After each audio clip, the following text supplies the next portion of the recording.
Bon dia a tothom. Buenos días a todos y a todas. Good morning, everyone. En primer lugar, me presento. Mi nombre es Eva García Chueca. Formo parte del Consejo Asesor de la BTUI y básicamente mi puesto, digamos, que ocupo en estos momentos es de adjunta al Defensor del Pueblo de Barcelona, al Síndic de Greuges de Barcelona.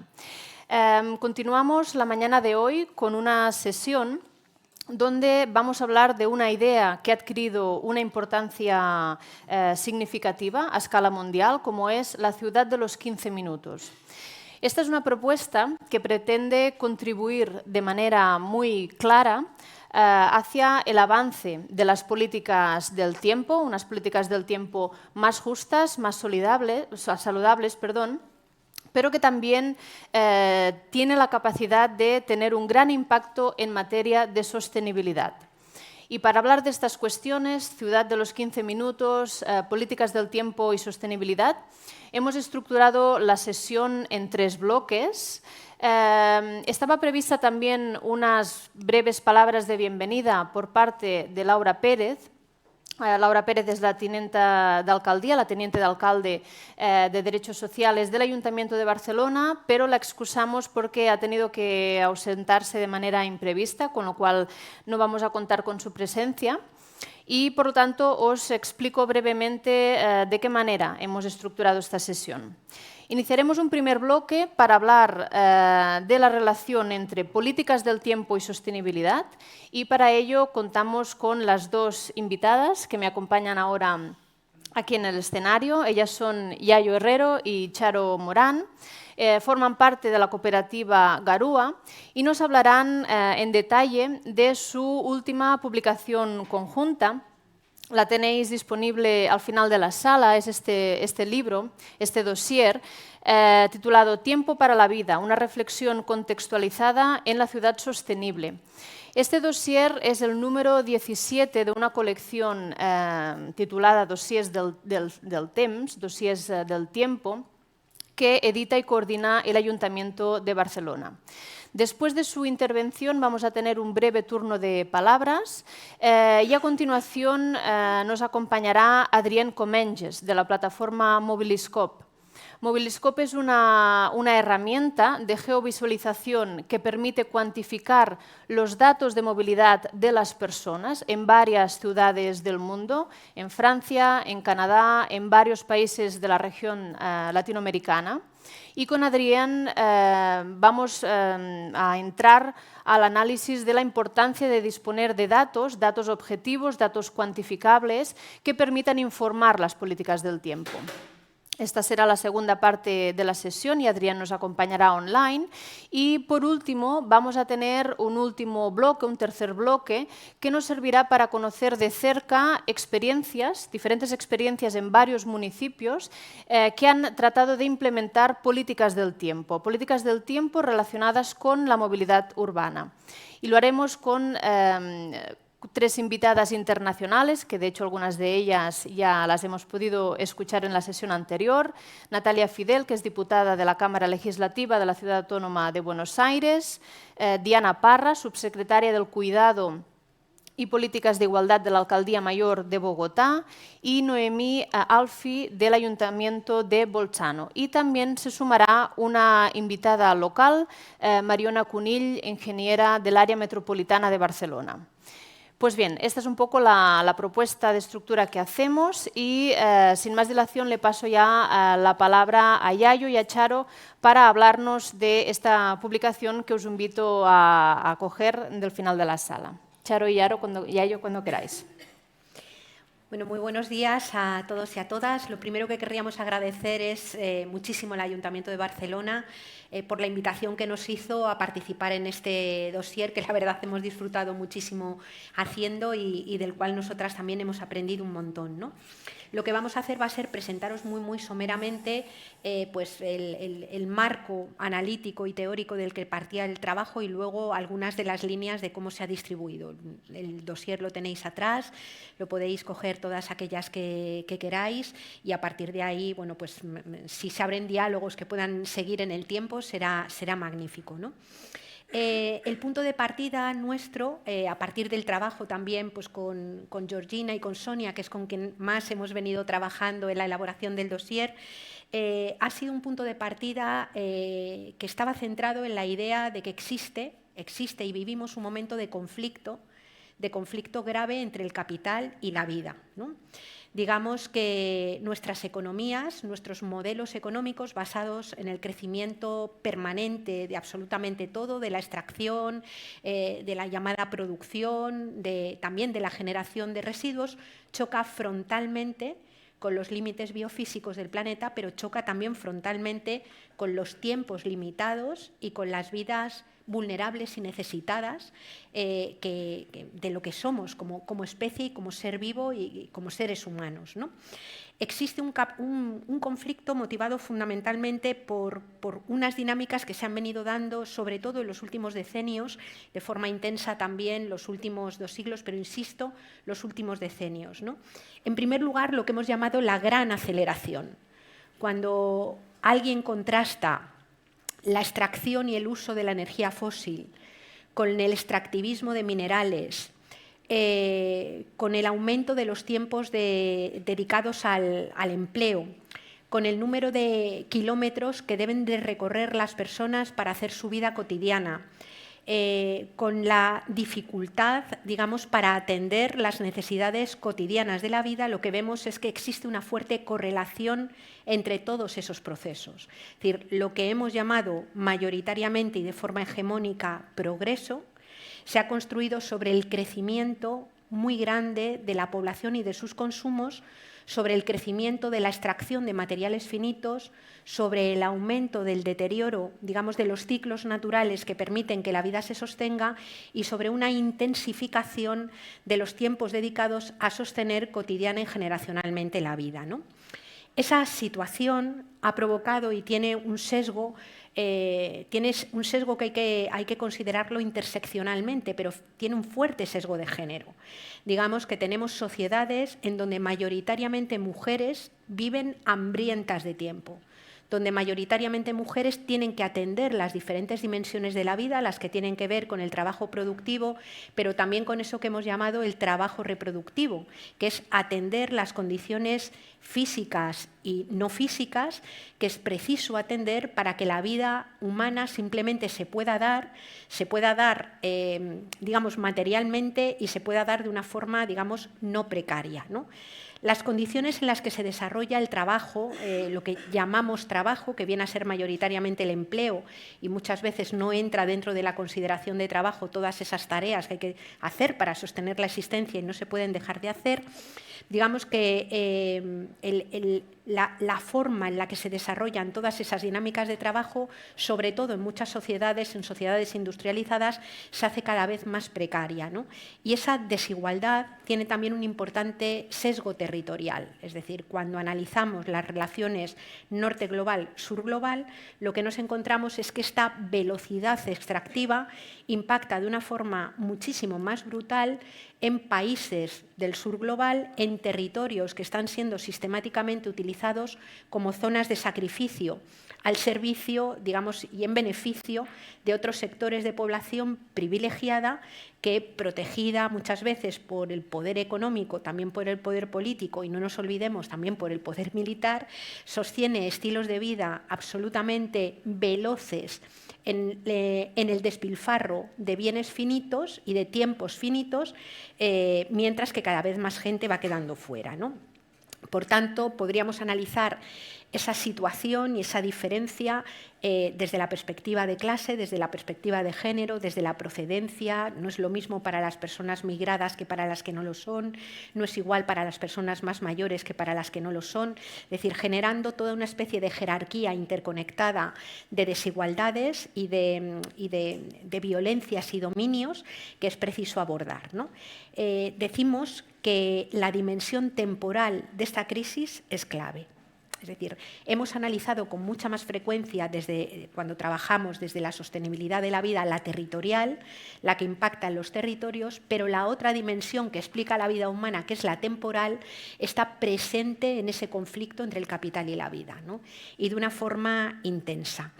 Hemos tratado, para hacer el análisis, es decir, lo que hemos hecho ha sido tratar de explicar en qué medida el tiempo está presente y el uso del tiempo en términos biológicos, en términos ecológicos y en términos sociales está presente en ese conflicto capital-vida, y después hemos intentado establecer un paradigma alternativo desde el que tratar de revisar y hacer una propuesta de transformación.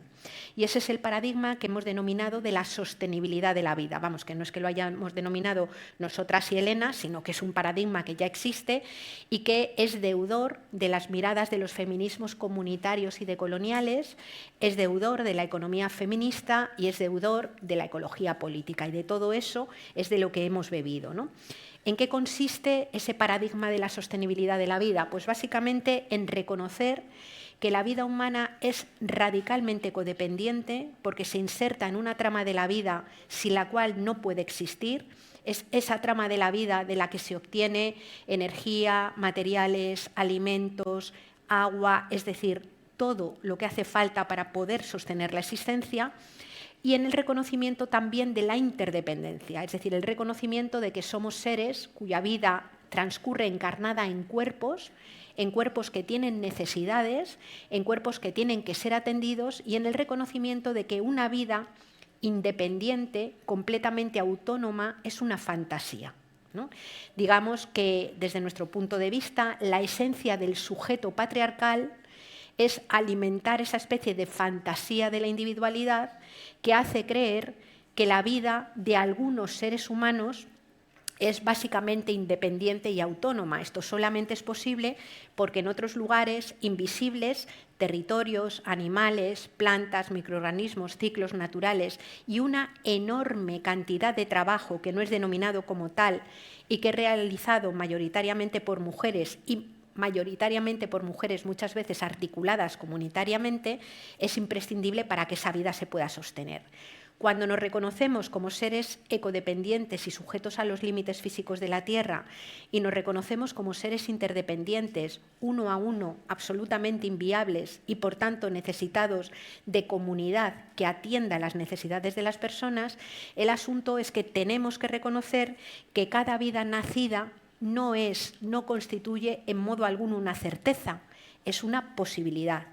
Y lo que hace que una vida posible se transforme en una vida cierta es que se dé en esas redes que interactúan con los bienes de la tierra, que interactúan entre personas y que utilizan y se acoplan, digamos, a los ritmos, a las velocidades y a los tiempos posibles para que la vida sea sostenida. Por eso hablábamos de tiempos para la vida, ¿no? Reconociendo que quizás la organización social hegemónica y mayoritaria en este momento no está acoplada de los tiempos necesarios para sostener vidas, y no cualquier tipo de vidas, sino decimos vidas que sean dignas, vidas que sean decentes, vidas que se vivan bien, ¿no?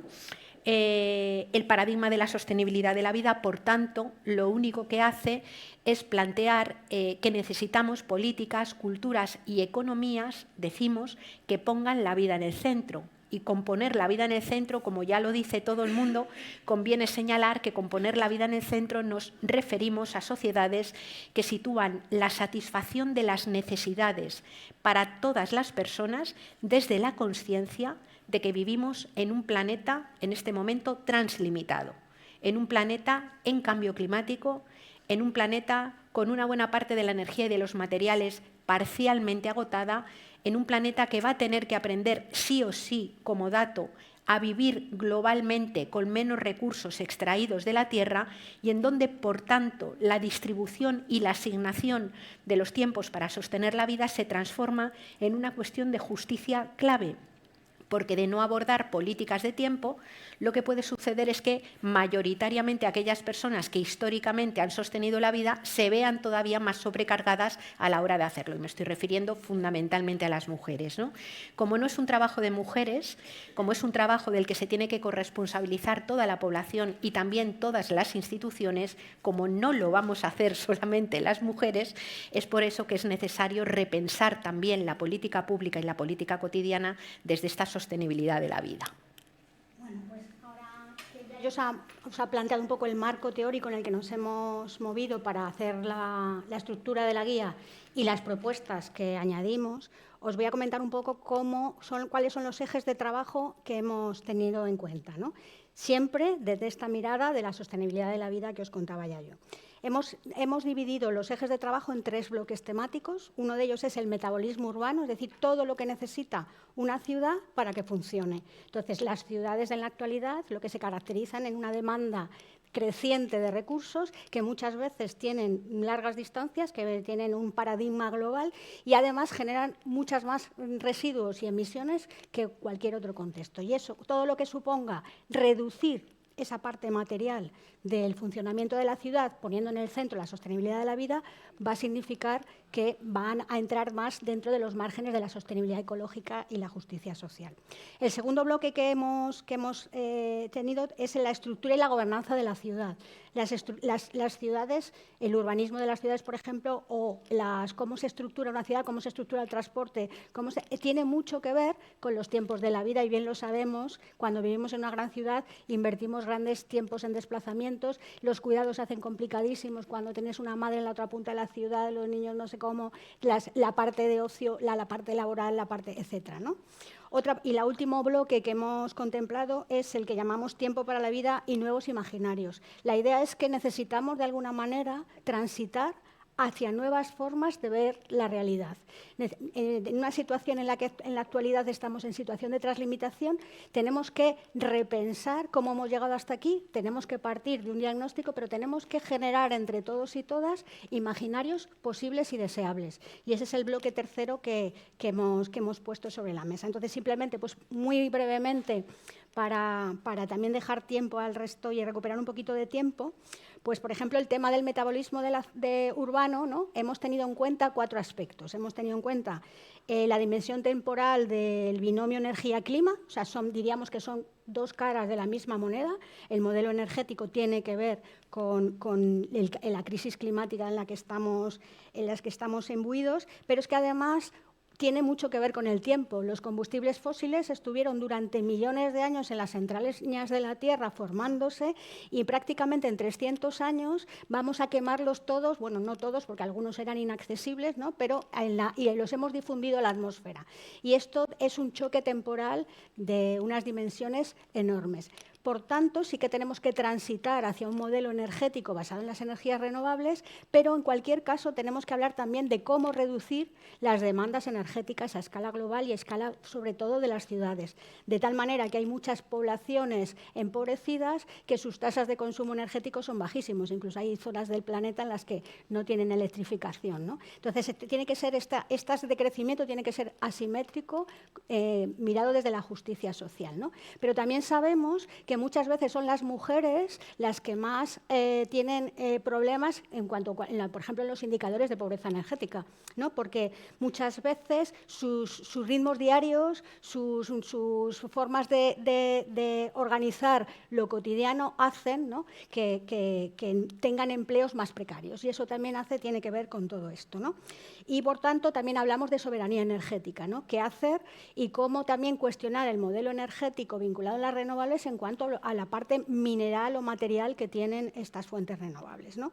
Hemos propuesto simplemente vamos a decir alguna de las propuestas, no vamos a ser exhaustivas en todas ellas, pero por ejemplo hemos propuesto hacer una auditoría energética que relacione toda esta mirada, tiempo, energía y género, ¿no? Para que las políticas que se propongan desde los municipios estén acordes con esta mirada de sostenibilidad de la vida. Otro de los aspectos es los ritmos del agua, ¿no? El agua es un elemento fundamental para la vida, como bien sabemos, y aunque a priori es un recurso renovable, pues las tasas crecientes de consumo y las velocidades de consumo hacen que de alguna manera el ciclo del agua esté trastocado. Y en mayor medida en las ciudades, en la medida que hay una serie de consumos directos e indirectos, solamente el 20% del agua dulce, que además es escasa en el planeta, se utiliza directamente. La mayoría del agua se pierde. se pierde no solo en sistemas de distribución, sino también el agua de lluvia, por ejemplo, en las ciudades, debido a que hay una situación de aislamiento de hormigón, de cemento, que hace que no sea permeable, pues se va a la red de alcantarillado cuando sería un agua perfectamente recuperable. Entonces, lo que tenemos un poco también las propuestas es cómo acompasar el ciclo del agua de las ciudades con los ciclos del agua a escala más planetaria, ¿no? Viendo cómo recuperar esas aguas que se pierden y cómo también evitar todos los procesos de contaminación. Si mezclamos las aguas residuales con el agua pluvial, eso va a tener que pasar todo por una depuradora, ¿no? Bueno, pues sería un poco la escala temporal en este tema. Otro tema fundamental de la ciudad es los alimentos, ¿no? La producción alimentaria que llega a la ciudad, ¿no? Sabemos que la prisa va en contra de una alimentación saludable. Es decir, cuando no tenemos tiempo para comprar los productos de una forma adecuada, frescos, para procesarlos en casa, para tener esos momentos de hacerle lentitud, eso tiene que ver con las dietas más diríamos, de comprar productos procesados, etc. También sabemos que, en especial en este contexto, las mujeres tenemos más hambre de tiempo y que muchas veces estamos comiendo en una esquina algo rápido porque dentro de la gincana diaria, ¿no?, de cotidianidad, pues se nos hace difícil, ¿no?, buscar ese tiempo fundamental para alimentarnos. Pero también sabemos que el modelo agroindustrial, una de las cosas que caracteriza es que dopa a los cultivos con excesiva cantidad de fertilizantes, pesticidas, para incrementar la productividad y generar varias cosechas en un mínimo espacio de tiempo, ¿no? Tenemos que volver a los ciclos lentos de la vida, a la agroecología, que es otra forma distinta, ¿no?, de producir los alimentos y también tener en cuenta la cercanía. Aquí hay un montón de iniciativas municipales de las que tirar, en las que Barcelona está, ¿no?, como el Pacto de Milán o la Red de Municipios por la Agroecología, que son ya muchas ciudades que están pensando en cómo abastecerse de alimentos de calidad con escala bioregional, es decir, lo más cercano posible, fomentando también esos vínculos entre el medio rural y el medio urbano. Y por último, en este bloque, es una de las características de las ciudades es que estructuralmente genera muchísimos residuos. Residuos de todo tipo, gases de efecto invernadero, basuras y también efluentes líquidos, ¿no? Bueno, pues cuando hablamos de las 3 R's, que el mantra de las 3 R's, pues básicamente las dos primeras R's, la de reutilizar y la de reducir, se nos olvidan, ¿no? O no hay políticas públicas para trabajar en esa línea, ¿no? Y pensamos que es por ahí por donde más políticas habría que hacer, ¿no?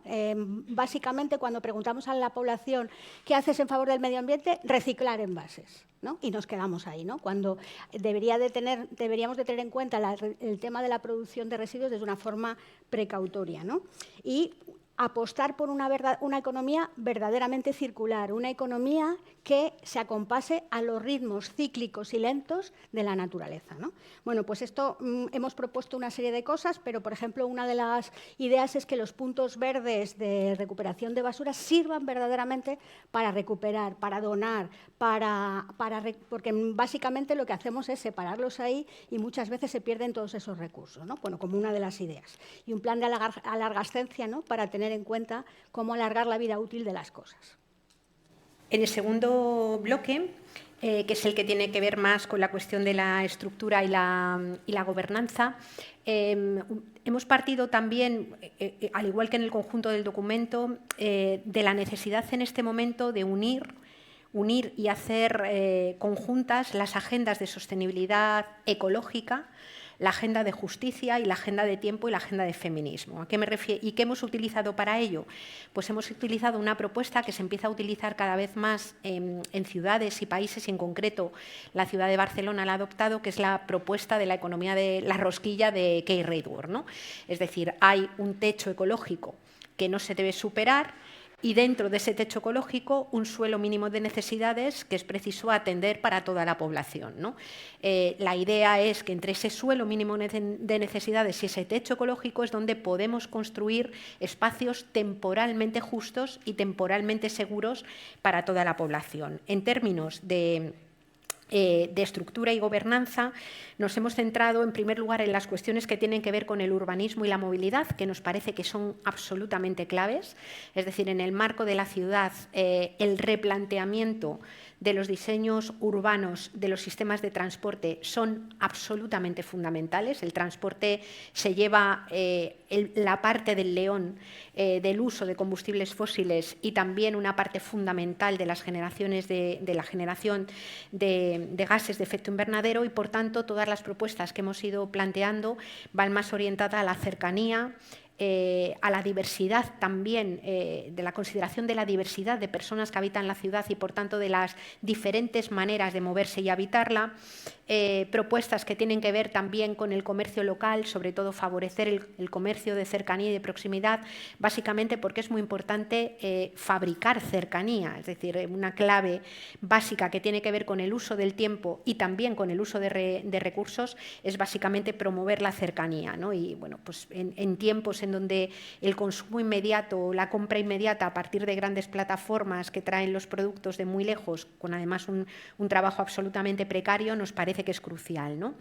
Y luego hemos apostado también por soluciones fundamentalmente basadas en la naturaleza. Quiere decir que cuando tú te alías con la propia naturaleza en la ciudad hay muchas cosas que mejoran casi sin hacer nada en cuanto la dejas hacer, y soluciones también basadas en la comunidad. Nos parece que es absolutamente clave que la política pública incorpore a la comunidad como un factor clave, digamos, para asumir un urbanismo y una movilidad diferente, ¿no? En segundo lugar, hemos también hecho propuestas basadas en lo que hemos llamado en el informe, tirando del título del libro de Eric Klinenberg, Palacios del Pueblo, ¿no? Él en su libro llama Palacios del Pueblo a todos esos equipamientos e infraestructuras como pueden ser bibliotecas, espacios deportivos, residencias de mayores, centros de día, centros de atención primaria hospitalaria, que son espacios comunitarios absolutamente claves en el marco de las ciudades, ¿no? Son espacios en donde la comunidad se puede forjar, donde se reúne gente y donde además confluyen en un mismo tiempo personas para resolver necesidades con las que podemos trabajar, ¿no? Por ejemplo, hemos reforzado una cosa que ya la ciudad de Barcelona ha empezado a hacer, que es promover toda una red de refugios climáticos. Es obvio que no hay ni minerales ni energía para que cada cual pueda tener aire acondicionado en su propia casa de forma individualizada, pero sin embargo sí que podemos tener espacios colectivos en donde las olas de frío o las olas de calor puedan ser asumidas con unos criterios pues, más desde lo común, ¿no? desde digamos, el cuidado de lo común, ¿no? El tercer elemento que hemos trabajado en este marco de estructura y gobernanza ha sido bueno, pues toda la cuestión, decía antes, de la transformación de los modelos de comercio, bueno, ya lo comentaba antes, y por último hemos incidido también en todas las cuestiones de salud, ¿no?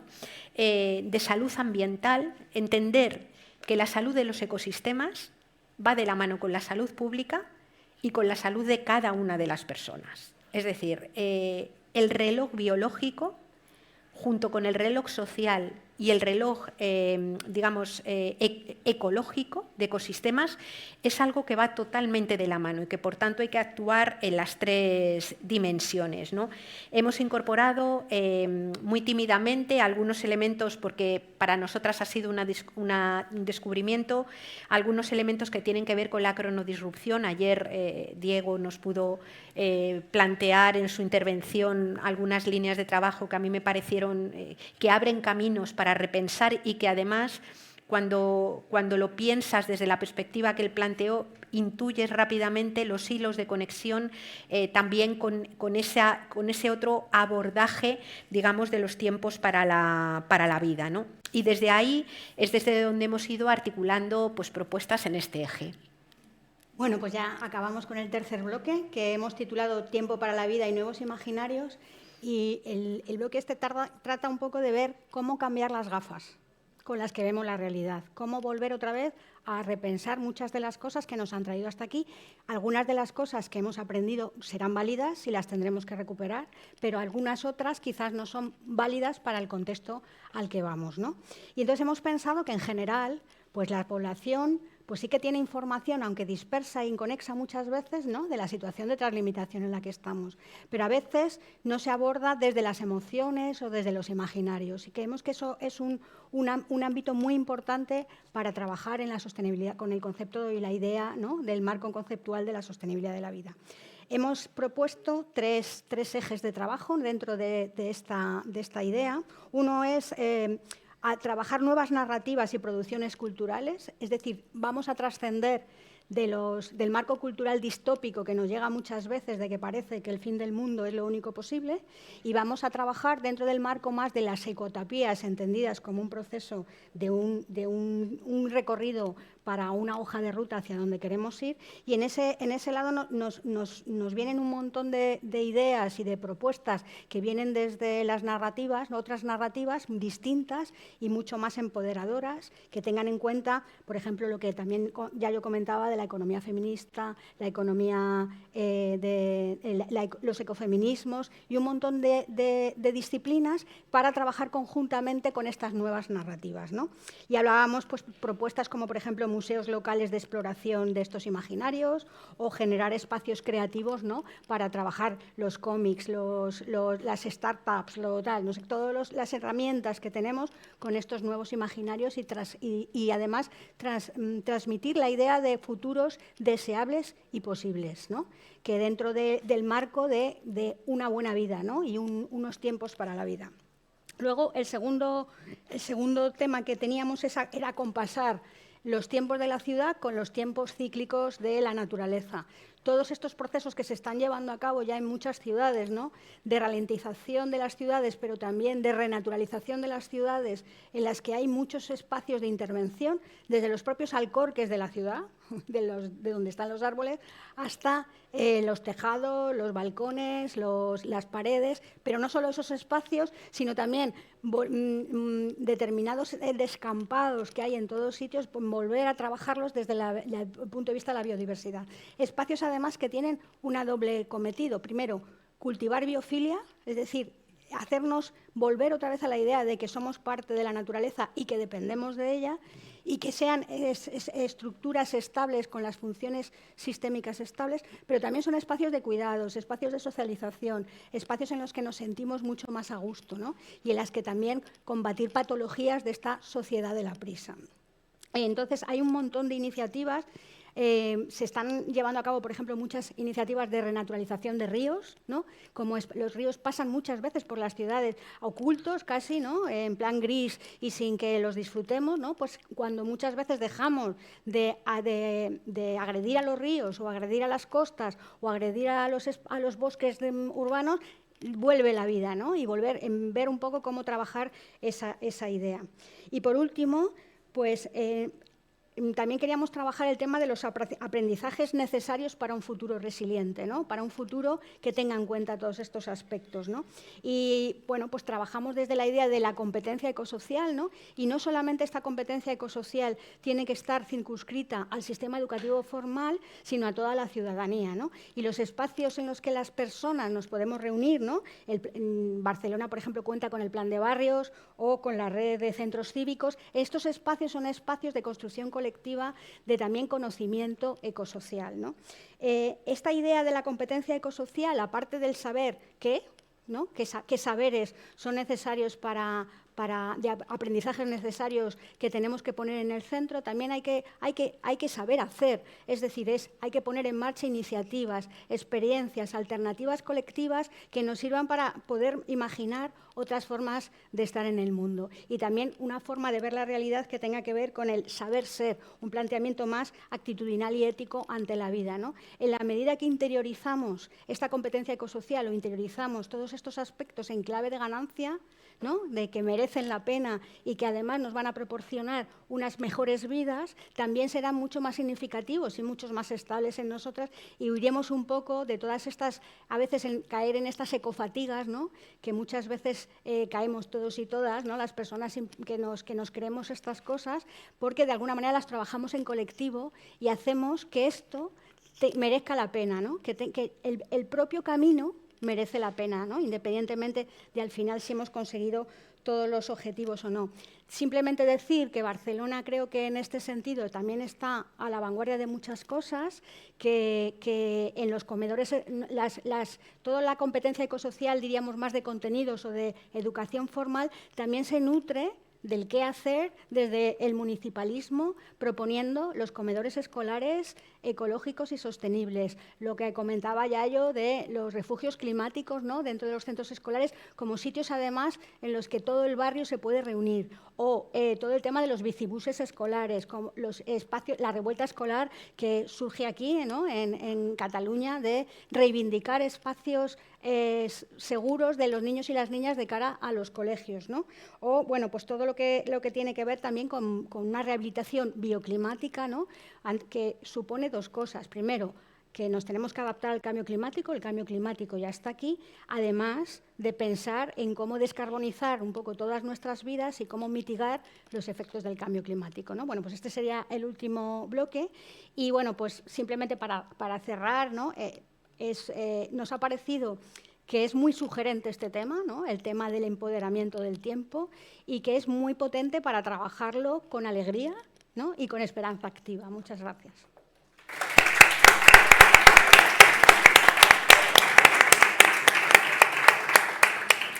Muchas gracias, Yayo y Charo. Yo creo que hemos quedado fascinados y fascinadas con vuestra charla y que al salir de aquí vamos a correr a leer este dossier.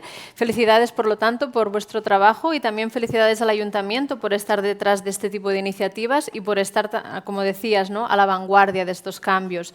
Vamos a abrir un turno de palabras breve. Un par de preguntas vamos a coger ahora. En todo caso, si hay más, al final de la sesión seguimos, pero permitidme que recupere algunas de vuestras ideas tan sugerentes. Habéis hablado de ese conflicto entre el capital y la vida, un conflicto que parte de este extractivismo material y temporal que nos domina, que domina nuestra contemporaneidad, esa idea hegemónica del progreso y esa imposición de un tiempo lineal, cuando en realidad hay varios tiempos en la vida, la necesidad de una mirada interseccional y de que tomemos conciencia de esas desigualdades que existen territorialmente, por lo tanto, entre el norte y el sur, esta propuesta que lanzáis de un paradigma de la sostenibilidad de la vida que parte de una mirada feminista y también, muy importante, decolonial, ese rechazo a la fantasía de la individualidad, que no deja de ser una entelequia porque en realidad la vida está llena de interdependencias y esto es lo que precisamente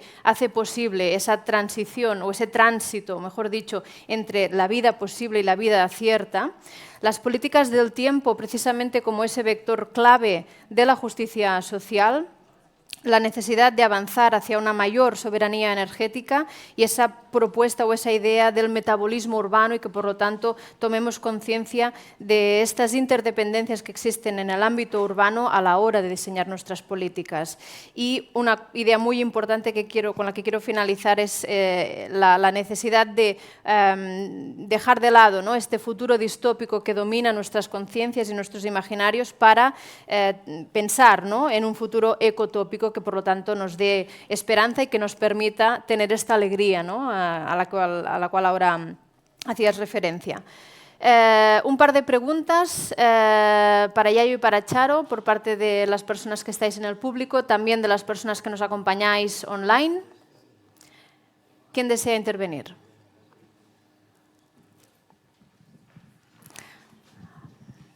Si te quieres presentar brevemente, así te ubicamos y ya lanzar tu pregunta. Sí, gracias. Soy Marc de la BTUI. Quería preguntaros, al escucharos y al leer un poco el dossier por encima, luego me lo leeré más, me resonaba mucho lo que proponíais con la idea, por ejemplo, de economía del donut y tal. Entonces, ¿cómo creéis que podría relacionarse el tiempo con estos nuevos conceptos de pensar la ciudad o el campo, los municipios, ¿no?, y entendiendo estos dos factores? Vamos a tomar ahora otra pregunta y luego respondemos conjuntamente. Bueno, muchas gracias, Natalia Fidel de Buenos Aires. La verdad, fascinante sus exposiciones y mucho para pensar y digerir. Empezaron, como bien dijo la presentadora, empezaron hablando del conflicto entre capital y la vida y terminaron hablando del cambio cultural al que tenemos que tender. Y me parecía interesante o preguntarles si una estrategia para abordar este cambio de paradigma no puede ser, no solo que no hay tiempo, y vos hablaste de militarlo con esperanza y con alegría, pero también se puede buscar un argumento económico para hacer ese cambio de paradigma cultural, en donde hasta es un buen negocio cambiar de paradigma para fomentar un desarrollo sostenible. Simplemente eso, sí, dentro de la estrategia para cambiar ese paradigma, no entrarle también desde el dinero.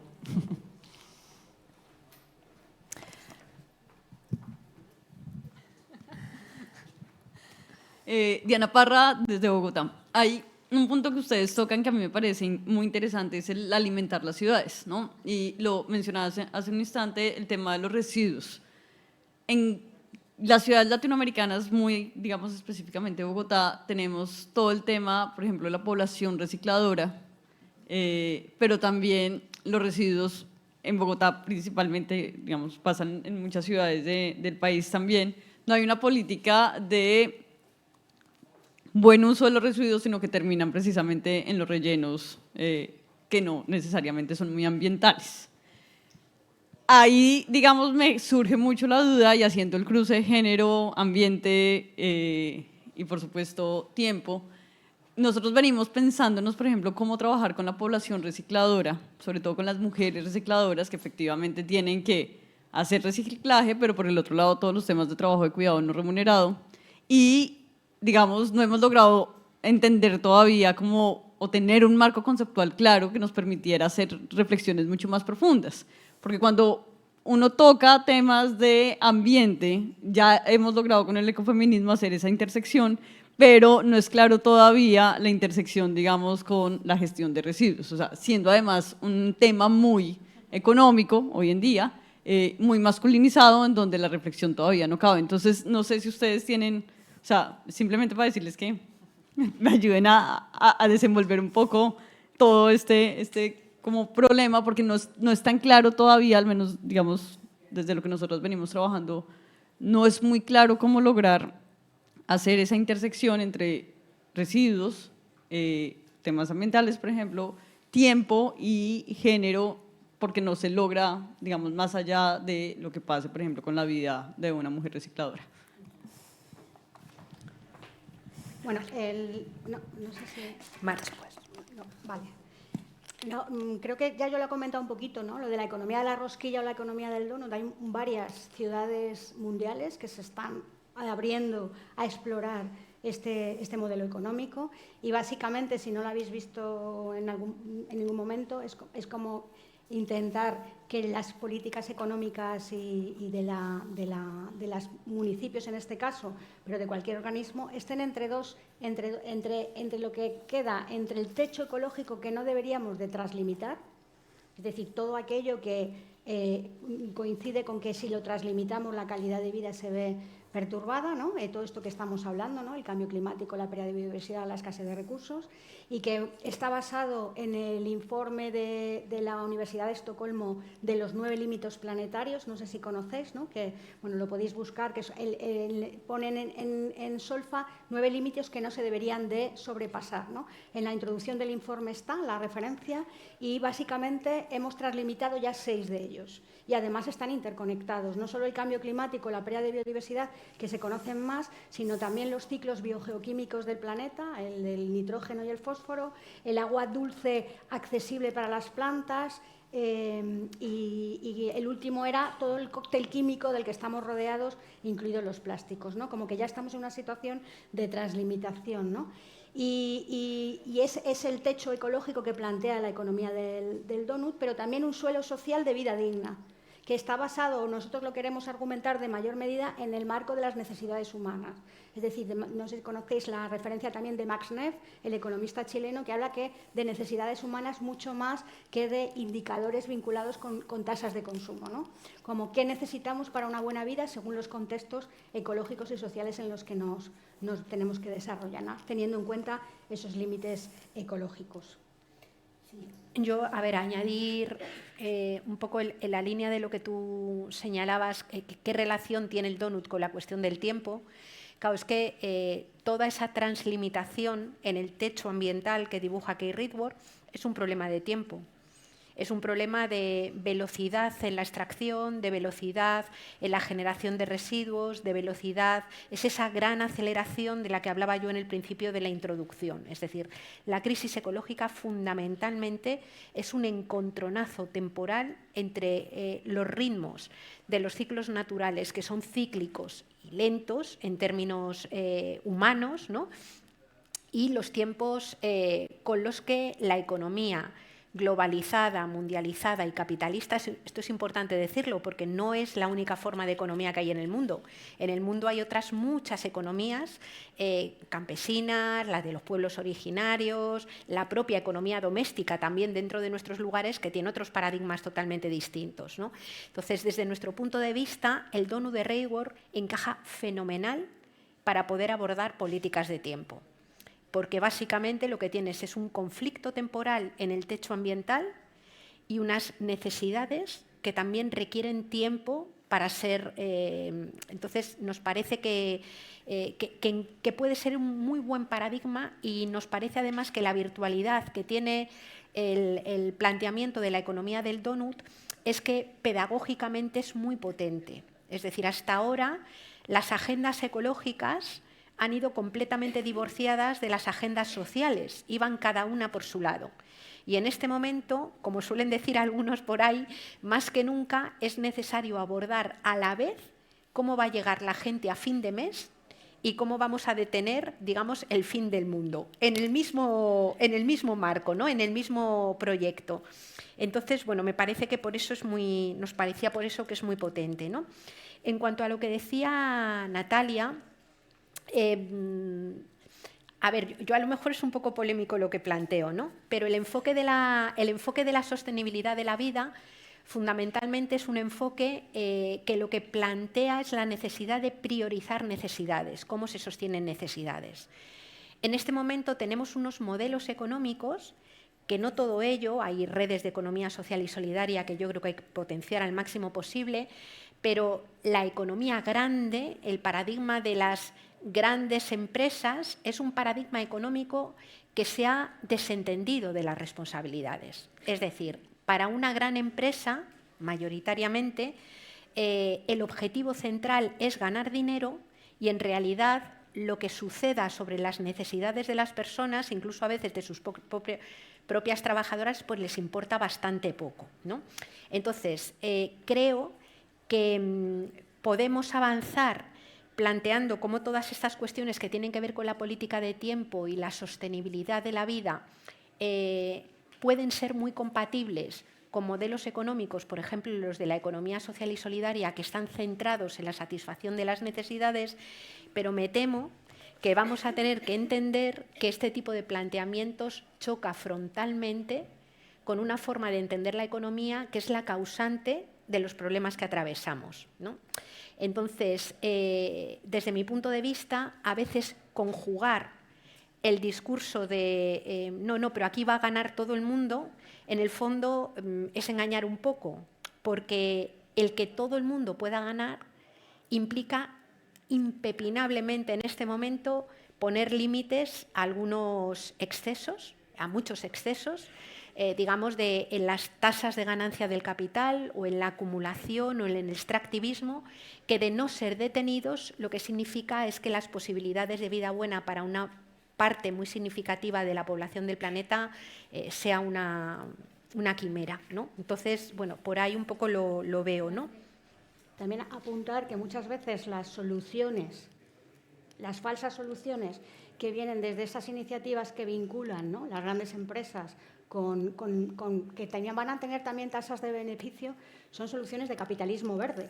Y estas soluciones de capitalismo verde ni van al origen de los problemas desde el punto de vista ambiental, suelen ser más bien soluciones de final de tubería y tecnológicas, con una carga material y energética también bestial, no universalizables. O sea, tenemos que entender que todo aquello que no es universalizable es un privilegio. Y si un coche eléctrico no es universalizable, es un privilegio. Y si en el actual modelo económico no comer carne todos los días es un privilegio. Entonces, no digo que nos estemos fustigando todo el día, pero hay que ser conscientes de todo lo que no es universalizable. Y creo que las soluciones no van a venir tanto, como dice Yayo, del campo de la gran empresa, como el caldo de las iniciativas ciudadanas y propuestas, ¿no?, desde las políticas públicas implicadas en todos estos procesos que de alguna manera tengan en cuenta estas cosas. Y luego ya por último, ¿puedo? 2 minutos. Sí. Si quieres comentamos después. Yo conozco alguna iniciativa súper interesante que vincula la economía social y solidaria con los feminismos y con el trabajo de las mujeres, y creo que en el reciclaje hay un campo grande, ¿no? Digamos que la historia de las mujeres vinculadas a la economía doméstica, no porque seamos mejores para hacerlo, sino porque el patriarcado ha obligado a que estén más vinculadas a la economía doméstica, es una historia también de aprendizaje de hacer durar las cosas, de aprovecharlas al máximo posible, como pasa también en las culturas campesinas. Entonces, hay una especie de predisposición social por los bagajes y aprendizajes que hemos hecho las mujeres ligadas a la sostenibilidad cotidiana y generacional de la vida, que hacen que, por ejemplo, el cooperativismo o el tema del hacer durar las cosas, el reciclaje y el aprovechamiento estén muy vinculados a la propia práctica y a los propios aprendizajes que han hecho muchas mujeres, ¿no? Entonces, a mí me parece que es un tema que efectivamente liga el ritmo de uso de las cosas, el cómo hacer una especie de minería urbana para volver a sacar recursos de donde no hay. Y creo además que eso sí que sería un campo de desarrollo de empleo importante, un empleo socialmente necesario, ¿no? Es decir, el empleo de aprender a separar las cosas. Hay mucha gente trabajando en eso que llaman minería urbana y volver a considerar los residuos como un proyecto, por ejemplo, que a mí me encantó en Andalucía, que lo pusieron en marcha compañeros nuestros. Era un proyecto que se llamaba Tu basura vale un huevo, haciendo un juego de palabras, y lo que se hacía era montaron un gallinero a las afueras y la gente llevaba basura orgánica, es decir, que era la comida de las gallinas, y por cada ciertos kilos de basura orgánica que se llevaban huevos, ¿no? Entonces, como que hay elementos como interesantes para poder trabajar esto. Si quieres, luego podemos compartir un poco más para no comernos ahora más tiempo.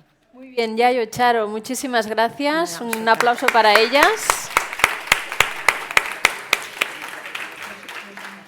Y ahora daremos inicio a ese segundo bloque de la sesión que os comentaba antes, con una intervención online.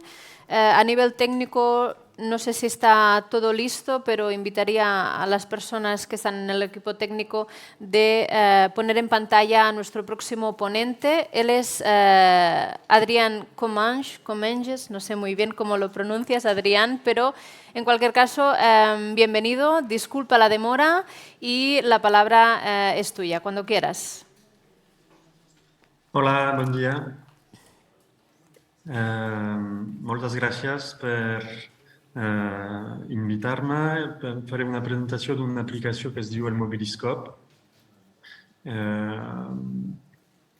I començaré per compartir la meva pantalla així. El Mobiliscope és una aplicació online, és un projecte que està dirigit per Julie Vallée, i tots sentim que no podem estar aquí a Barcelona amb vosaltres, però faré jo aquesta presentació online i espero que us interessarà. L'àmbit del que parlaré és més reduït del que acabem de sentir, però ara començo. Parlaré de mobilitat quotidiana, i quan parlem de mobilitat quotidiana moltes vegades ens interessem els vincles, és a dir, els desplaçaments individuals o els fluxos entre orígens i destinacions. Però hi ha una altra manera d'analitzar la mobilitat, que és a nivell de presència, i és considerar la mobilitat com a variació temporal de la presència. Aquí tenim un exemple d'aquest tipus d'enfocament. El que veieu aquí són els departaments francesos i estan representats amb una tècnica cartogràfica que consisteix en fer cada polígon de cada regió. Adrián, disculpa que et talli. Sí. No podem veure la teva pantalla. La pots compartir de nou a veure si aconseguim acompanyar-te? Vale. Ara Aquí? sí, ara sí. Gràcies. Vale, per tant, el que deia és que l'enfocament nostre és de considerar la mobilitat quotidiana no com un conjunt de vincles o de desplaçaments o de fluxos, sinó com a variació temporal de la presència. I aquí us ensenyo dos exemples. El primer, per tant, aquí són els departaments francesos. Cada polígon està representat en proporció a la població. Per això la geometria és així, és formada. Al mes de novembre tenim la població present cada mes a cada departament i no la població resident. I aquí és l'interès d'aquest estudi. Al mes de novembre no hi ha vacances i, per tant, el que veiem és més o menys la distribució normal de la població resident. I al mes d'agost el que passa és que tothom està fugint les grans metròpolis i sobretot la regió de París i tothom se'n va cap a la costa i és el que es veu molt clarament. En aquest estudi hi ha una diferència molt gran entre el que es fa des de sempre i aquest enfocament que estic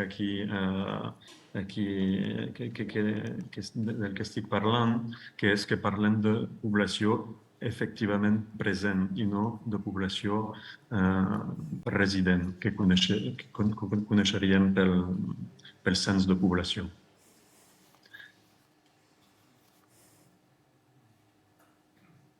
En la història dels estudis de mobilitat i de transport, aquest enfocament sembla molt original, però de fet és tan antic com l'enfocament clàssic de desplaçaments i fluxos. Aquí ensenyo un mapa d'un article americà i el que veieu aquí és el mapa de la ciutat de Detroit, em sembla, sí, de Detroit, a tres moments, no? A les 4 del matí, que és el mapa a l'esquerra, a les 3 de la tarda i a les 6 de la tarda. I, clar, el raonament és el mateix. La població realment present a les 4 del matí és més o menys la mateixa que la població resident. Però a les 3 de la tarda es veu com el centre de la ciutat s'està omplint, sobretot en una ciutat americana que té el seu Central Business District, i després a les 6 de la tarda es comença a buidar un altre cop fins a la nit, on es torna a aconseguir la població, que és més o menys la població resident. Per tant, aquest enfocament és original, però no és nou, existeix des de sempre, és a dir, és tan antic com l'enfocament clàssic. Amb el mobiliscope és això que fem, és a dir, provem de quantificar la població present a cada hora del dia als barris i municipis de les ciutats que analitzem. I podem quantificar la població present a cada hora segons el seu perfil social, segons el seu lloc de residència, les seves activitats, els seus mitjans de transport. I també tenim una altra pregunta, que és de quantificar els nivells de segregació social. Perquè sabem moltes coses sobre la segregació social, hi ha molts estudis, recerques en sociologia, en geografia, però tot el que sabem sobre la segregació social és la segregació a l'espai residencial, amb el domicili de les persones. I el que volíem saber nosaltres és aquesta segregació social que existeix a l'espai de residència, com evoluciona al llarg del dia. I això vol dir, és la pregunta de quin és l'efecte de la mobilitat sobre la segregació, si té tendència a barrejar els grups socials o si els segrega encara més de lo que estan en l'espai de residència. Per tant, són aquestes preguntes que ens interessen amb el Mobiliscope.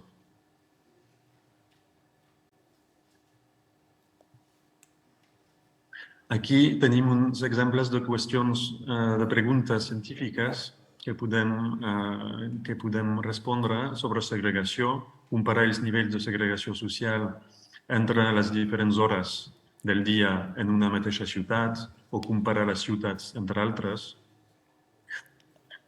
Podem també analitzar l'accés als serveis i, per exemple, en aquest mapa que us he ensenyat, el mapa de la població present, aquest mapa de la població present als 12 mesos de l'any,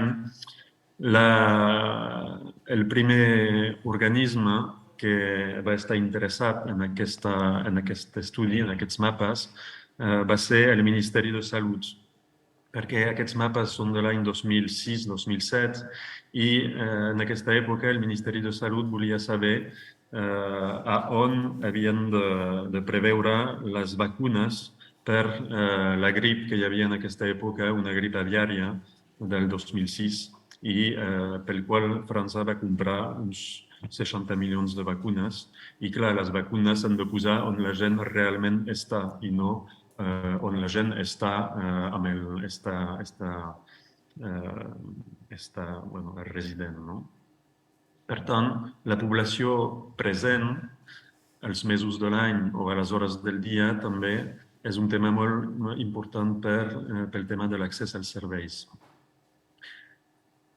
També pot ser interessant per la construcció d'indicadors. Per exemple, quan fem un indicador de victimització, de criminalitat o de qualsevol cosa, sabem el que posem al numerador en una proporció, però si al denominador posem la població resident, a vegades tenim un indicador que no vol dir res. I això els americans ho fan des de fa temps, perquè tenen aquests centres, aquests CBDs, aquests Central Business Districts, que estan plens de persones durant el dia, però que estan buits durant la nit, perquè hi ha poca població resident. I en aquest cas, tots els indicadors que fan, depèn de les ciutats, però en algunes ciutats construeixen indicador amb la població present durant el dia.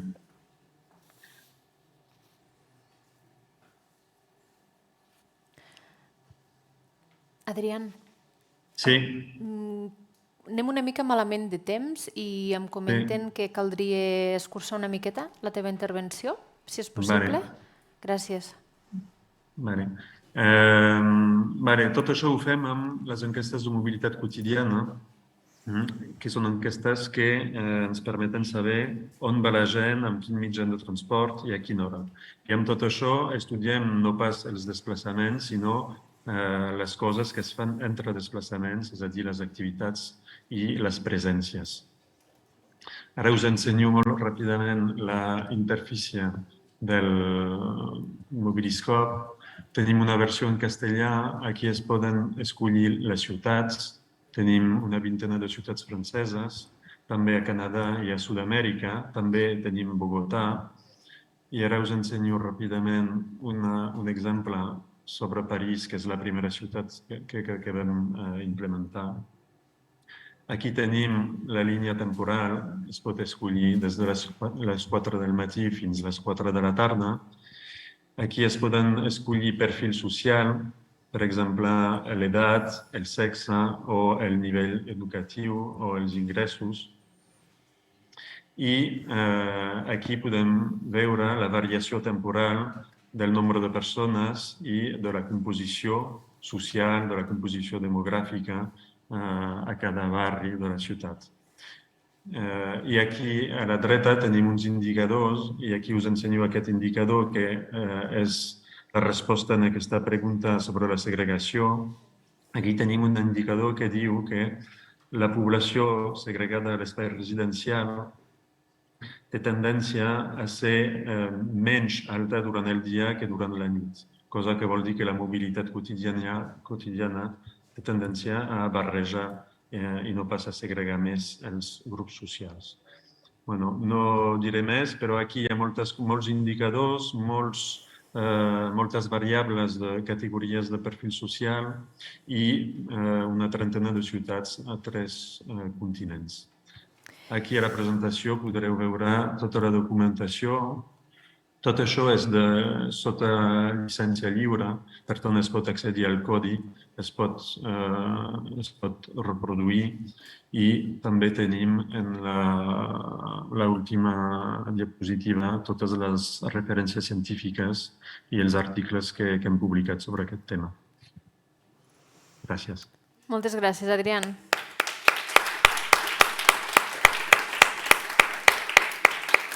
Gràcies i disculpa de nou la demora i el fet que t'hàgim hagut de tallar una miqueta. Realment la feina que feu des de Mobiliscope és fonamental per recollir dades que poden informar les polítiques del temps, per tant, felicitats. Y como decía antes, la tercera parte de la sesión va a ser un espacio para compartir experiencias de buenas prácticas en varias ciudades y para ello vamos a contar con la participación de Natalia Fidel, a la que invito a que se suba a la tarima, diputada de la Cámara Legislativa de la Ciudad Autónoma de Buenos Aires, Diana Parra, subsecretaria de Cuidado y Políticas de Igualdad de la Alcaldía Mayor de Bogotá, Noemi Alfi, del Ayuntamiento de Bolzano, y la Mariona Cunill, del Área Metropolitana de Barcelona. Natalia, cuando quieras, os voy a pedir brevedad. Disculpadme por este papel antipático. Estaba por aquí lo de pasar las diapositivas. Gracias. Pues Natalia, cuando quieras. Bueno, rápidamente. Este estaba ya. Bueno, muchas gracias. Buenas tardes a todos. La última intervención, la última espacio de reflexión y discusión antes de ir a almorzar. Rápidamente los traslado en el espacio, no en el tiempo, a la Ciudad de Buenos Aires. La ciudad, simplemente para ver, caracterizar un poco cuál es la unidad de análisis o desde dónde hablo. La Ciudad de Buenos Aires es una ciudad de 3 millones de habitantes que tiene la particularidad que duplica su población durante el día. No sé si hay muchas ciudades en el mundo que tienen esa particularidad y está dentro de una región metropolitana en donde se movilizan 15 millones de personas diariamente en el territorio. Entonces, el tema que nos compete hoy, que tiene que ver con la planificación urbana y la movilidad sustentable, es algo en este contexto, por supuesto, que muy estratégico. Aquí no voy a entrar en todos los ejes, pero sí contarles que el jefe de gobierno de la Ciudad de Buenos Aires ya en el 2016 marcó un norte, un rumbo que tenía que ver con definir la Ciudad de Buenos Aires como una ciudad a escala humana, que no es otra cosa que poner a la persona en el centro de la escena y trabajar o priorizar todas aquellas políticas que tengan que ver con la movilización y con la accesibilidad. Y, por supuesto, esto va de la mano con un plan de movilidad sustentable, porque justamente tener un plan sostenible o un plan de movilidad sustentable lo que hace es devolverle a los ciudadanos tiempo para que lo puedan utilizar en aquellas cosas que les gusten. Y aquí tengo algunos ejemplos donde básicamente lo que les quería traer es que se trabajó en un plan de movilidad sustentable para que en las horas pico en los subtes, los subterráneos de la ciudad, haya solamente 3 minutos de demora en promedio. Se trabajó en carriles exclusivos. Ustedes saben que en la Ciudad de Buenos Aires hay muchos colectivos, entonces se desarrolló el Metrobús, gracias a los cuales se desarrollaron carriles exclusivos para que los autobuses pasen por ahí y eso permitió reducir los tiempos de traslado en un 40%. ¿Sí? Antes era de 40 minutos y ahora es de 17 minutos. Y por supuesto, bueno, luego se hizo también el Paseo del Bajo, que eso hizo disminuir el 75% del tiempo de los camiones que pasaban del norte al sur de la ciudad sin tener que pasar por la ciudad, y eso sí significó una reducción del tiempo del 60%, de 60 minutos a 7 minutos en lo que hace a los grandes camiones. Y por supuesto que se fomentó los usos de medios más sustentables y amigables con el medio ambiente, como son las bicicletas, y hoy en la Ciudad de Buenos Aires por día tiene 500.000 de bicicletas de uso, con una red de ciclovías muy extendida de 300 kilómetros.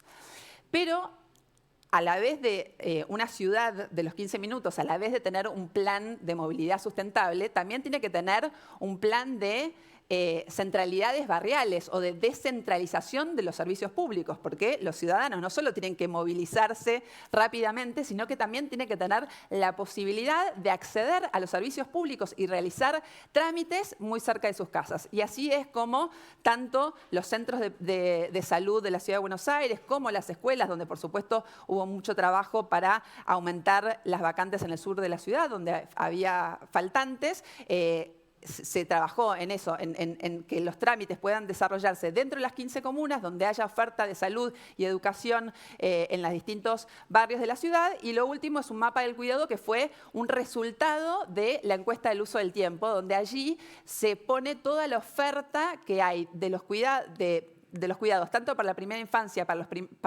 las personas mayores, para las personas con discapacidad y además los cursos de capacitación que hay para las personas cuidadoras para que puedan ser certificadas como personas cuidadoras para atender lo que ya se habló tanto en este congreso, que es la pobreza del tiempo de las mujeres.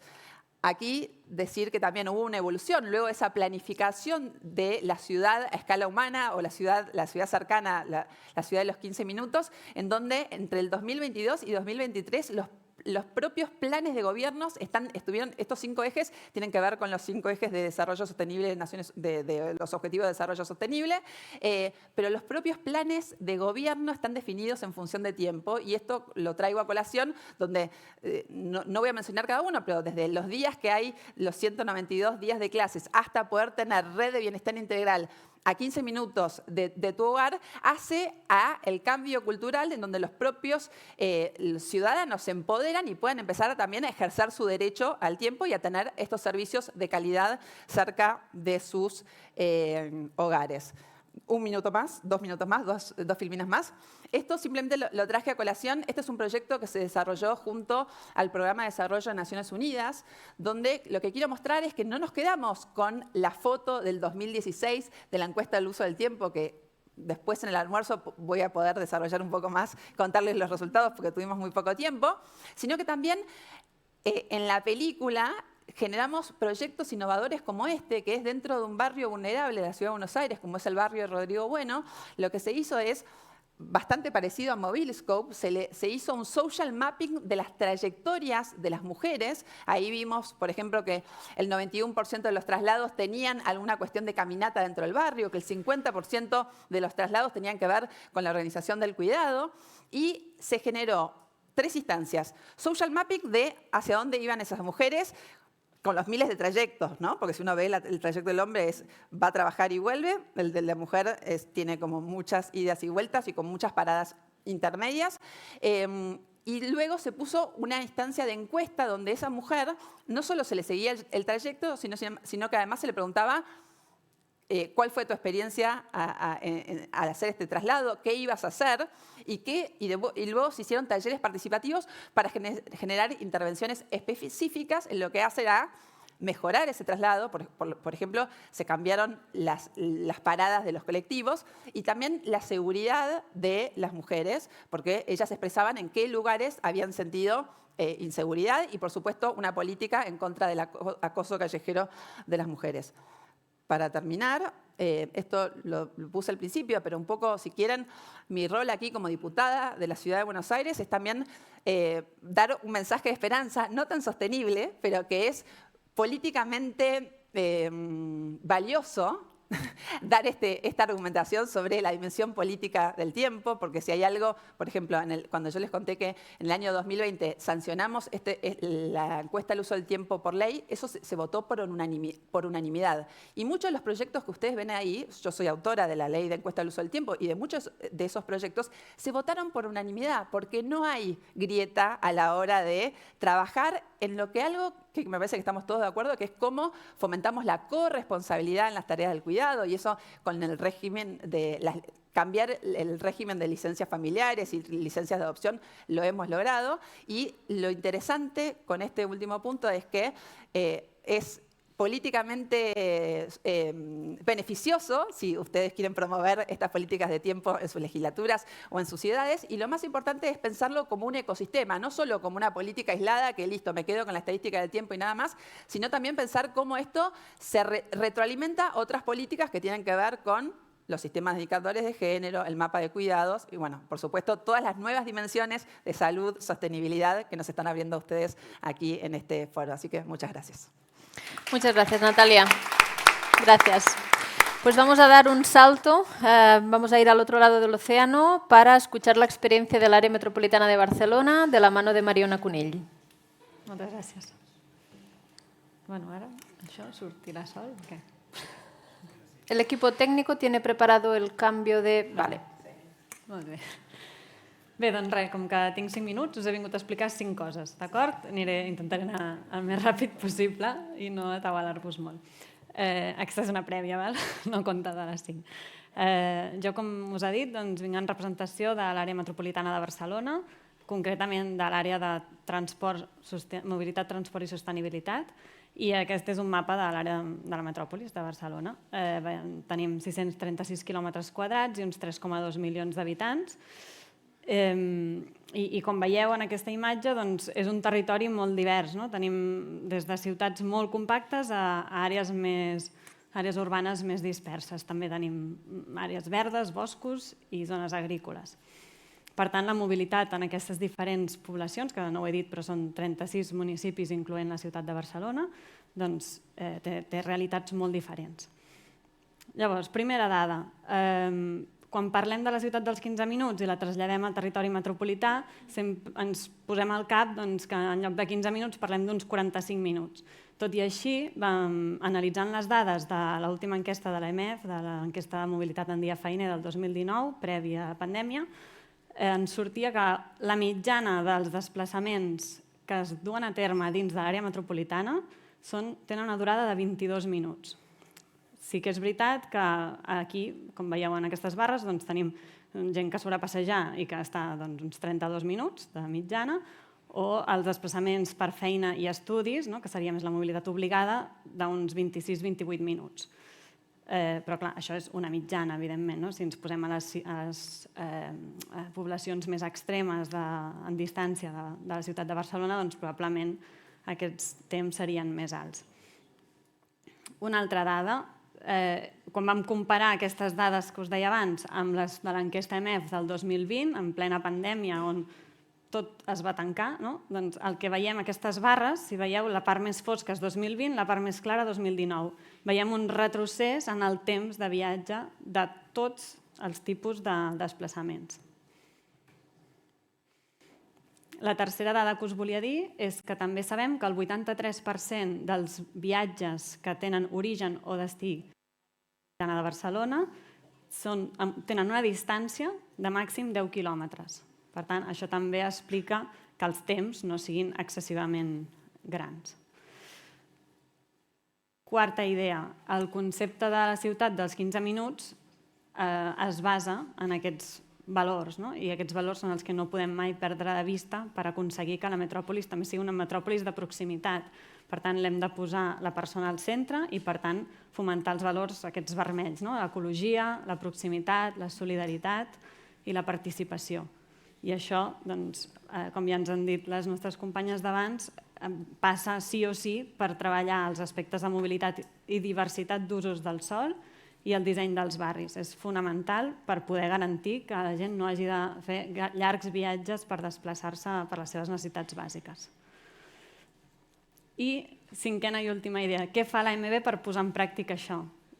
Com també s'ha dit, la governança és clau també per les polítiques del temps i per la implementació d'aquesta ciutat o metròpolis de proximitat.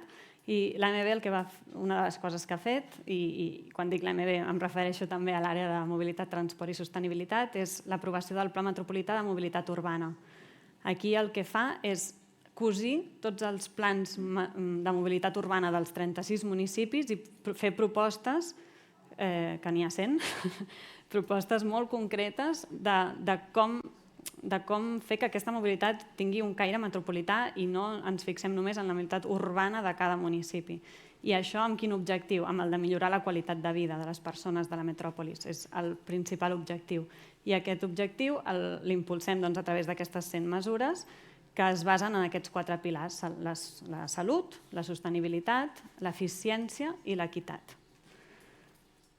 I els principals objectius d'aquesta àrea de mobilitat, transport i sostenibilitat de l'AMB, que ara us donaré exemples de com els duem a terme, doncs és la millora de la competitivitat del transport públic en superfície, que és una de les nostres principals competències, donar una dimensió metropolitana a la mobilitat activa, és a dir, traspassar aquesta idea de que només podem anar en bicicleta o a peu per fer les 4 compres del barri, no? Podem creuar la metròpoli si volem i estem dotant d'infraestructura perquè això sigui possible, aplicar principis de proximitat en tota la metròpolis i encaixar la logística urbana, que té una gran empremta ecològica en el nostre territori, doncs fer que aquesta logística urbana encaixi en aquest model de ciutat pacificada i propera.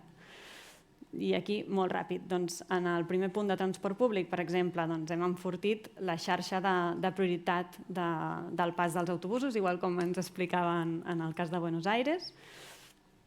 En el tema de la mobilitat activa ens centrem molt en ampliar aquesta infraestructura que tenim planificada des de l'any 2015, si no recordo malament, que és de la bicivia, que li diem, que és la xarxa ciclable metropolitana. En total són uns 500 quilòmetres de carril bici i any rere any anem implementant i millorant també la senyalització per crear aquests corredors de bicicleta. Pel que fa a la proximitat, també hem fet un pla d'accessibilitat de millores de les parades d'autobús per fer que siguin entorns agradables i convidin a utilitzar aquest mode de transport. I pel que fa a la logística urbana, també treballem de la mà dels ajuntaments per implementar hubs o nodes urbans que serveixin per fer el repartiment d'última milla en modes sostenibles, com per exemple la ciclologística. I fins aquí. Espero haver-ho Moltes gràcies, Mariona.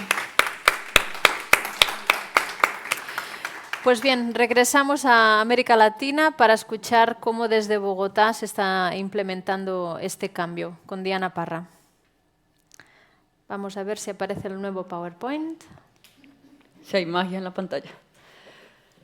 Ok, listo. Bueno, yo les voy a hablar de nuestro sistema distrital de cuidado, que básicamente, digamos, parte de la pregunta de cómo se está reorganizando una ciudad para las mujeres.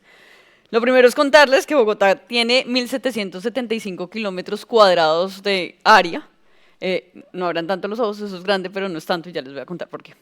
Que alberga más o menos 7.900.000 personas, con una particularidad. Entonces, lo que les decía, de ese 1.700 kilómetros de área cuadrada, solo el 35% es urbano, el 70% es rural. Eso tiene una particularidad y hace Bogotá una ciudad bastante densa, con un número de población importante, en donde el 52% son mujeres y el 48% son hombres. Aquí hablamos además que en el marco del sistema de cuidado hemos logrado tener información que no existía antes, como por ejemplo que de ese 52% de mujeres, que básicamente son 4.200.000 mujeres, el 30% realizan trabajo de cuidado no remunerado con más de 10 horas al día, digamos, en ese trabajo de cuidado no remunerado. Eso equivale más o menos al 1.2 millones de mujeres en Bogotá que se dedican de manera exclusiva al trabajo de cuidado no remunerado y que tienen unas características particulares. ¿Cuáles, por ejemplo? El 70% tiene secundaria como máximo nivel educativo. El 33% no cuentan con tiempo libre para, por ejemplo, hacer actividades físicas, de descanso, de respiro. El 90% tienen bajos niveles de ingresos económicos y el 20% tienen ya enfermedades crónicas diagnosticadas que, por supuesto, las va a convertir después en personas que requieren cuidado, ¿no? En este sentido, entonces, con esta información lo que podemos hablar es de una pobreza de tiempo que existe en las mujeres de Bogotá y, insisto, no es una proporción baja, es el 30% de la población de la ciudad la que está en este tipo de situaciones. Uy, esto casi no se ve. Bueno. Entonces, ¿qué es el sistema de cuidado? El sistema de cuidado es una red de servicios que se articula de manera corresponsable, y aquí la palabra corresponsabilidad va a ser importante, para poder brindar precisamente tiempo a las mujeres. ¿Quiénes nos articulamos? Nos estamos articulando en la Nación, Bogotá, el sector privado, el mercado, también los hogares y por supuesto la comunidad. Y lo que buscamos entonces darles tiempo a las mujeres para que puedan alcanzar su desarrollo personal, su autocuidado, el bienestar, generar ingresos y por supuesto también participación política. Nuestro sistema de cuidado está basado en las 3 R's de la economía feminista: reconocer, redistribuir y reducir los trabajos de cuidado no remunerados. Y lo que hacemos es que brindamos diferentes servicios que, ya vamos a ver, se brindan de manera simultánea. ¿Qué servicios brindamos para las personas cuidadoras? Son servicios, digamos, absolutamente nuevos, no existían. Aquí vamos a dar servicios de educación, de respiro y de generación de ingresos. Y para las personas que requieren cuidado, lo que hicimos fue articular servicios sociales que ya existían en la ciudad, potencializarlos, ampliar los horarios y, por supuesto, llevarlos de manera cercana también a las personas. Y tenemos también una estrategia de transformación cultural que se dirige a hombres y familias y que busca precisamente invitar a que todos y todas cuidemos, pues porque a cuidar se aprende, básicamente. O sea, no nacimos con un chip. ¿Cómo opera el sistema de cuidado? Y aquí, digamos, es donde empieza un poco la reducción de tiempos. Opera a través de las manzanas del cuidado, los buses del cuidado, el cuidado casa a casa y, pues, por supuesto, las unidades operativas de cuidado que ya existían, como los colegios, los jardines infantiles, entre otros. Esto es lo que se conoce como una manzana de cuidado, que busca, digamos, sobre todo 3 cosas. Brindar servicios de cuidado de manera simultánea, de cuidado para las personas que requieren cuidado y para las personas cuidadoras, especialmente mujeres, como ya les decía. 2, aproxima esos servicios a la ciudadanía. Y 3, los brinda de una manera que sea flexible y con eso también, digamos, vamos cambiándole un poquito la lógica al Estado y a la burocracia estatal, que a veces es un poco mucho más rígida que ciertas cabezas. Lo que nos permite este tipo, digamos, de manzanas de cuidado, entonces, es consolidar servicios, pero además traerlos, digamos, y prestarlos de una manera mucho más próxima. En Bogotá, las distancias, y quienes lo conocen y han ido, saben que uno perfectamente entre un punto de la ciudad a otro punto se puede estar gastando entre 2 horas y media en transporte. No tenemos metros, ya se está construyendo en este instante 3 líneas de metro, pero es una de las ciudades, digamos, del mundo que 200 años después de su fundación no tiene metro. Y eso hace precisamente que la movilidad sea bastante compleja. Bogotá le ha apostado y es hoy en día la ciudad, digamos, capital de la bicicleta en Latinoamérica. Tiene un gran uso de biciusuarios de manera constante, pero además este tipo de reorganización que va a tener la ciudad, que ya lo estamos viendo y que ya está apareciendo, perdón, bueno, acá está lo de transformación, no, pero me falta, un momento que pasó algo, no, bueno. Había una mucho más en la vida real. Hoy en día, digamos, ya se está viendo y son manzanas de cuidado. Ya en este momento contamos con 12 manzanas de cuidado. Nuestra propuesta es dejar 20 manzanas de cuidado y lo que permite entonces es aproximar servicios, sobre todo en áreas de la ciudad donde tenemos grandes depresiones, digamos, socioeconómicas, y donde antes la gente, para poder, por ejemplo, tener un servicio de salud próximo, tenía que trasladarse más o menos 1 hora.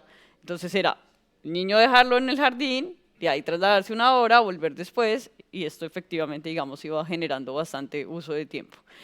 ¿Qué busca entonces este tipo y este prototipo de manzanas de cuidado? Entonces, generar esa proximidad de servicios, reducir los tiempos, tener también, digamos, espacios para economías alternativas que son tan importantes, rutas circulares. Entonces, esto le cambia la lógica, digamos, también al transporte público de Bogotá, que es bastante más lineal, y, por supuesto, también espacios comunitarios para la socialización, espacios para poder brindar servicios de cuidado, espacios para poder darle cuidado a los niños, niñas, personas con discapacidad y personas adultas mayores, y también peatonalizar ese tipo de espacios como son las manzanas de cuidado.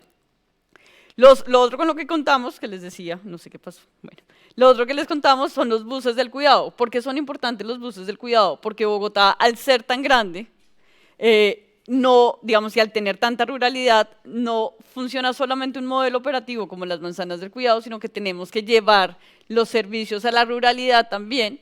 En la ruralidad las distancias incluso son mucho más amplias entre una vereda y otra vereda, que serían como mini provincias. Se puede estar gastando una persona entre 3 y 4 horas, digamos, de desplazamiento. Entonces, los buses del cuidado llevan los mismos servicios que se brindan en las manzanas de cuidado a la ruralidad e incluso a zonas de la ciudad donde todavía no tenemos manzanas de cuidado. Y el cuidado casa a casa también va a permitir eso. Entonces, sabemos que hay personas que requieren altos niveles de apoyo de cuidado, lo que implica que la persona cuidadora, o sea, segundos, lo que implica que la persona cuidadora efectivamente no puede salir de su casa, entonces llevamos el cuidado casa a casa también. Y ya, yo creo que con eso puedo terminar. Y lo último es, pues, contarles que, como les decía, actualmente Bogotá tiene 12 manzanas del cuidado. Este es el croquis de Bogotá, 1.775 kilómetros cuadrados. Nuestra propuesta es dejar 20 manzanas del cuidado, es decir, en cada una de esas divisiones que ustedes encuentran habría una manzana de cuidado, excepto en Sumapaz, que es otra localidad, que es la que lleva la ruralidad. Sumapaz es el páramo más grande del mundo, en donde tendremos buses, y ya tenemos buses de cuidado. Y la propuesta en el plan de ordenamiento territorial que adopta el sistema de cuidado, las manzanas de cuidado, como un eje estructurador de la ciudad, es dejar 45 manzanas de cuidado a 2035. Esto es importante decirlo, que este plan de ordenamiento territorial tiene un enfoque de género y precisamente las manzanas de cuidado, digamos, hay dos lógicas que tiene este plan de ordenamiento territorial. Una, proteger la estructura ecológica principal de la ciudad.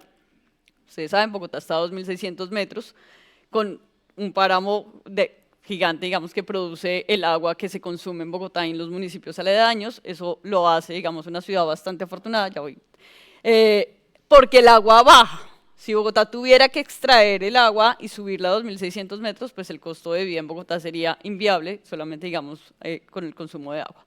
Y lo otro, entonces, es el otro eje estructurador, es el sistema de cuidado, que permite entonces empezar a llevar los servicios de cuidados sociales, educativos y de salud de manera mucho más cercana a la gente para que no se den estos desplazamientos, y pasamos de tener 20 localidades a 45 unidades de planeación local. Entonces, por eso pensamos en 45 manzanas de cuidado en el 2035. Gracias. Diana. Y disculpas por tener que jugar un papel muy antipático. Vamos de regreso a Europa y damos la palabra a Noemi para conocer la experiencia de Bolzano. Gracias. Hi, good morning. So I know you are really hungry at the moment. You want to have lunch, so it will be a very short presentation, just 5 minutes, no more, I promise. So today I'm going to speak about cycling in the city of Bolzano, but disclaimer first, Bolzano is a very small city. It is not like Bogotá, Buenos Aires, or Barcelona. We have just a little bit more than 100,000 inhabitants, and the city area is about 50 square kilometers. So the population density is 2,045 inhabitants per square kilometer. At the moment, we have a network of cycle paths of about a little bit less than 70 kilometers. Okay, so in 2002, when the new cycling mobility plan was submitted, the average of trips by bike was around 70%, and just last year, in 2021, the average increased to 26%. Our goal for the next years is to increase this percentage to 34%. Okay, so what we do to increase the use of bike in our city? So the municipality of Bolzano offers a bike sharing network with multiple bike sharing stations around the city. We offer in different moments of the year mobile bike repair shops. They are completely free for citizens. And we also offer, of course, multiple bike parking around the city that are safe to bike. And we also encourage the use of bikes by citizens with activities and events that I will explain to you.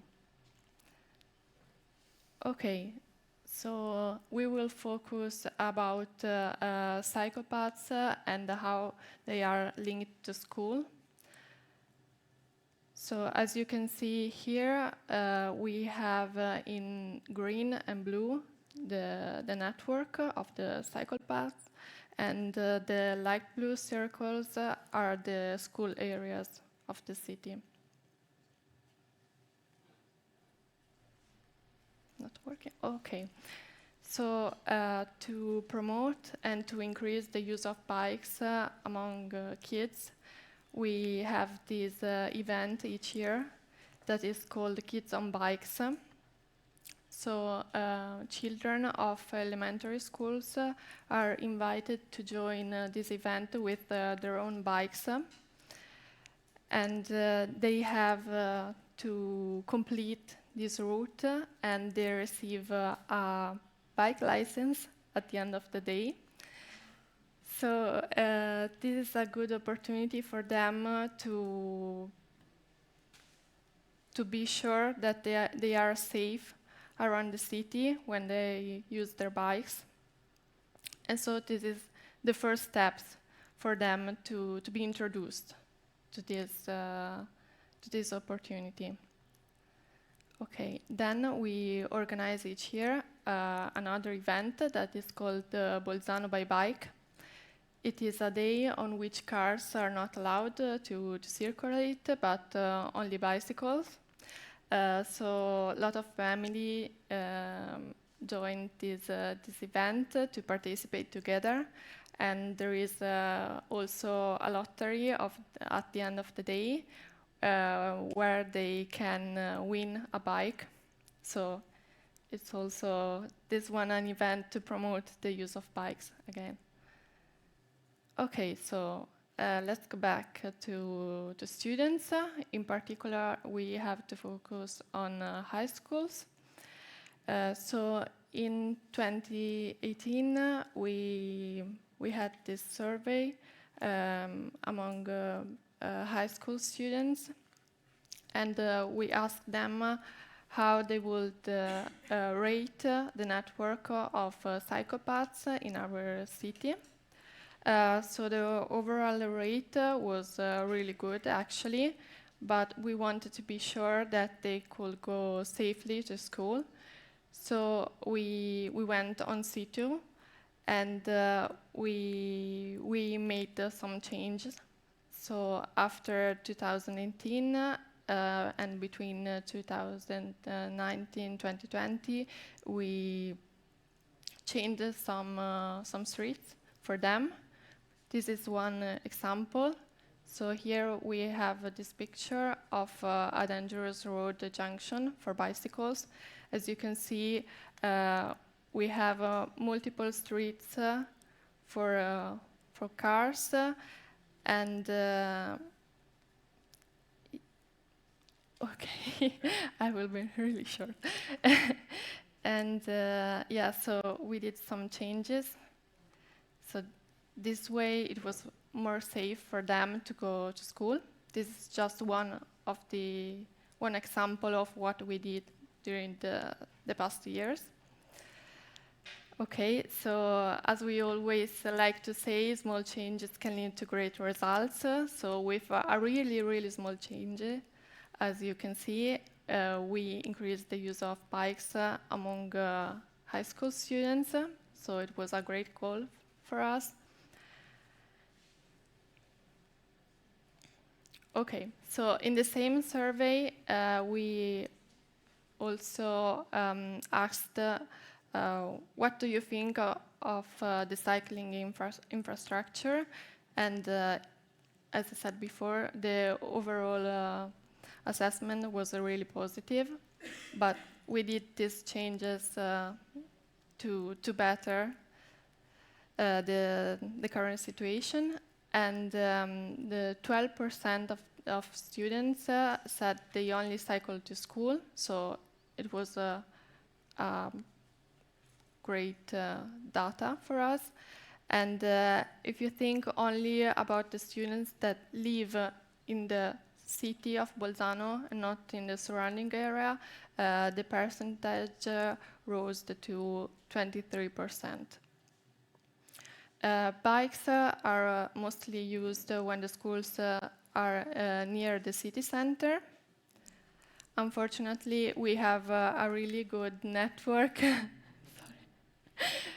even for schools that are far from the city center, but students prefer to use other means of transport as cars, scooters, or public transportation.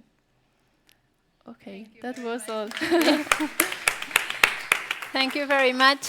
Bueno, lamentamos mucho estas prisas que hemos tenido que tener, pero vamos realmente muy mal de tiempo. En esta sesión hemos tratado de explicitar y mostrar este vínculo que existe entre políticas del tiempo, sostenibilidad y la ciudad de los 15 minutos, y que básicamente hemos visto que se materializa a través de tres grandes ejes de intervención. El policentrismo urbano, por lo tanto, asegurar que esos equipamientos, servicios, oportunidades de ocupación existen en todos los barrios de la ciudad. Segundo eje de intervención, movilidad sostenible y activa. Y por último, la atención a los cuidados. Con esto lo dejaríamos. Me comentan que iniciamos de nuevo la próxima sesión a las 2:30 y por lo tanto, gracias y hasta luego.